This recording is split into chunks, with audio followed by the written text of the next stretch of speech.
Hello বন্ধুরা, welcome to my channel. তো আমি আবার চলে এসেছি তোমাদের সাথে গল্প করতে, আড্ডা মারতে। আশা করি তোমরা সবাই ভালো আছো, আমিও খুব ভালো আছি। তো চলো, কালকে আমি তোমাদেরকে বললাম নৈনিতালের ব্যাপারে, তো আজকে আমি তোমাদেরকে বলবো কৌশানির ব্যাপারে, কি করে তোমরা নৈনিতাল থেকে কৌশানি পৌঁছাবে। তো তোমরা প্রথম দুদিন তো কাটিয়ে নিলে নৈনিতালে সাইট সিন করে নিলে। এবার আমাদের যাওয়ার পালা হচ্ছে কৌশানি। তো তোমরা নৈনিতাল থেকে একটা গাড়ি হায়ার করে নাও বাজেটের মধ্যে, নিয়ে তোমরা ওখান থেকে, তো গাড়ি মোটামুটি তোমার 3, 3.5 কি 4 নেবে, সেটা সিজন ভ্যারি করে।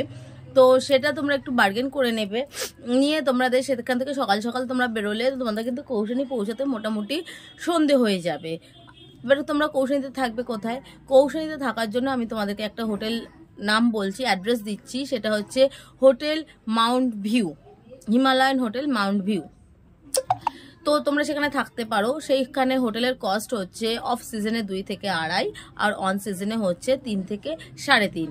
হসপিটালিটি ভালো, ব্যবহার প্রত্যেকটা স্টাফের খুবই ভালো, রুমগুলো যথেষ্ট পরিষ্কার পরিচ্ছন্ন।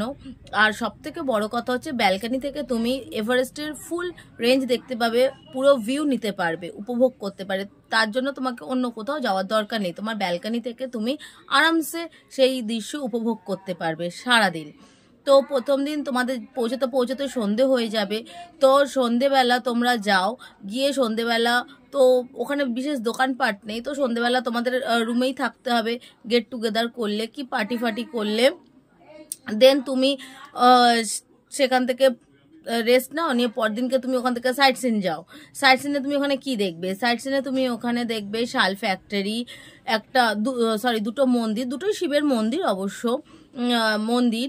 আর বিশেষ ওখানে কিছু দেখার নেই। আর্টমেটার চা বাগান দেখবে।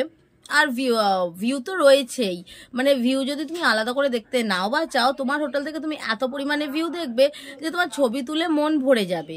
আর এই যে সাইট সিনে যাচ্ছ, সাইট সিনে যাওয়ার জন্য তোমাদের একটা পার্সোনাল কার হায়ার করতে হবে, যার জন্য তোমার মাথা পিছু লাগবে 300। হ্যাঁ, যদি তুমি সোলো ট্রাভেল করো বা পার্সোনাল ট্রাভেল করো, সেই ক্ষেত্রে কিন্তু তোমার খরচাটা অনেক বেড়ে যাচ্ছে। কিন্তু তুমি যদি গ্রুপ ট্যুর করো, সেই ক্ষেত্রে কিন্তু তোমার খরচাটা মাথাপিছু ভাগ হচ্ছে, মানে তোমার মাথায় 300 পড়ছে, বা তোমার ফ্যামিলিতে যদি 2 জন থাকে তাহলে 300 600 হচ্ছে। তাহলে সেই ক্ষেত্রে কিন্তু তোমার খরচাটা অনেকাংশে কমে যাচ্ছে। আর সাইট সিনে সেরকম কোনো খরচা নেই। চা বাগান দেখতে গেলে মাথা পিছু 25, আর মন্দিরগুলোতে তুমি পুজো দিতে চাইলে পুজো দিতে পারো, 100 টাকা মিনিমাম। আর যদি পুজো না দিতে চাও, না দিতে পারো। ওখান থেকে কিন্তু গিফট কেনার মতো সেরকম কোনো অপশান নেই। তোমার যদি মানে বন্ধু বান্ধব আত্মীয় স্বজন কাউকে গিফট দেওয়ার হয়, তুমি কিন্তু নৈনিতাল থেকে অবশ্যই কিনে নিয়ে যেও। তো আজকে আমি এইটুকুই রাখছি, আবার তোমাদেরকে কৌশলী সম্পর্কে বলবো কালকে। তো ততক্ষণের জন্য সবাই ভালো থেকো, সুস্থ থেকো, আমার সাথে থেকো। আমার ভিডিওটা যদি তোমাদের হেল্প করে কোনোভাবে, তাহলে অবশ্যই এটা লাইক সাবস্ক্রাইব করে দিও। তোমরা আমার পাশে থেকো, আমাকে ব্লেস করো, আমার চলার পথটাকে একটু সুগম করে দিও। ততক্ষণের জন্য সবাই ভালো থেকো, tata, bye bye, good night. দেখা হচ্ছে তাহলে কালকে আবার একটা নতুন ভিডিওর সাথে।